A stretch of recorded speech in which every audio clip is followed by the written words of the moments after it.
Soi përket respektimit të zotimit të vitit 2013, sepse është shpesh interpretuar edhe një letër që kam dërguar pikërisht për komandantën e KFOR-it, asnjëherë nuk kam bërë rizotim dhe Ministri i Mbrojtjes nuk bën rizotim të një letre e cila është bërë si zotim nga një kryeministër për sekretarin e përgjithshëm të NATO-s. Ne kemi vazhduar që të theksojmë gjithmonë që do të respektojmë zotimin e vitit 2013, pavarësisht që ne nuk pajtohemi asesi me kufizimet që ka për veprim Forca e Sigurisë së Kosovës në veri të vendit, pa koordinim paraprak me KFOR-in, mirë po do të vazhdojmë të respektojmë këtë zotim, duke koordinuar gjithmonë paraprakisht me KFOR-in para se të dërgojmë trupa eventualisht në pjesën veriore, pra më saktësisht në 4 komunat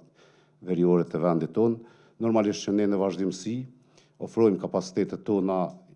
që t'jenë në mbështetje të KFOR-it dhe të gjitha institucioneve të sigurisë aty ku shihet e nevojshme që t'i kemi,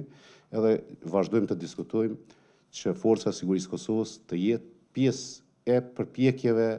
të KFOR-it për paqe dhe stabilitet në Republikën e Kosovës. Ne nuk kemi kërkuar në këto takime që lejohet në kuptimin pa miratim paraprak të zhvendosur FSK-ja në veri të vendit, mirë po kemi diskutuar që ne e kemi në dispozicion Forcën e Sigurisë së Kosovës kudo që ka nevojë KFOR-i për rritje të aspektit të stabilitetit të sigurisë. Ne do të bëjmë në vazhdimsi përpjekje që të parafrojmë Republikën e Kosovës me NATO-n. Ministria e Mbrojtjes dhe Forca e Sigurisë së Kosovës po zhvillohet dhe po ndërtohet sipas standardeve të NATO-s, gjitha planifikimet ne i bëjmë sipas standardeve të NATO-s, por edhe gjithë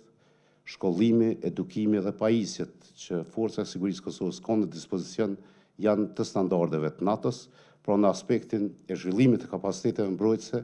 ne i kemi zhvilluar dhe jemi në hap për të qenë sot pjesë e NATO-s, mirë po normalisht për pranimin e Kosovës në NATO kërkohet një dakordancë politike të gjitha vendeve të NATO-s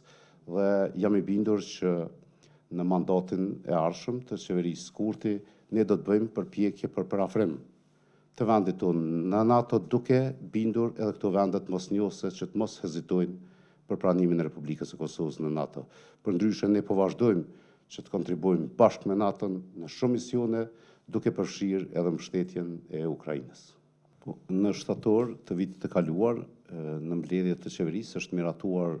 koncepti i mbrojtjes gjithëpërfshirëse, një koncept që adreson çështjen e angazhimit të qytetarëve si pjesë e sistemit tonë mbrojtës. Pra përmes këtij koncepti ne do të kemi mundësi që çdo qytetari t'i japim mundësinë që të trajnohet, përgatitet dhe pajisjet për të qenë i gatshëm për të mbështetur ushtrinë e Kosovës, jo vetëm në operacione luftarake, por edhe në operacione të mbështetjes së autoriteteve civile, më saktësisht për menaxhimin e katastrofave natyrore, por jo vetëm qytetarë, do të kenë mundësi edhe institucionet e tjera dhe do të bëjmë përpjekje që gjitha institucionet të kenë rol në sistemin tonë mbrojtës. Pra, në këtë fazë, përmes konceptit mbrojtjes gjithëpërfshirëse, nuk adresohet çështja e shërbimit të obligueshëm, mirë po i jepet mundësia gjithë qytetarëve që të jenë pjesë e sistemit tonë mbrojtës, pra po bëjmë një mbrojtje gjithë qytetare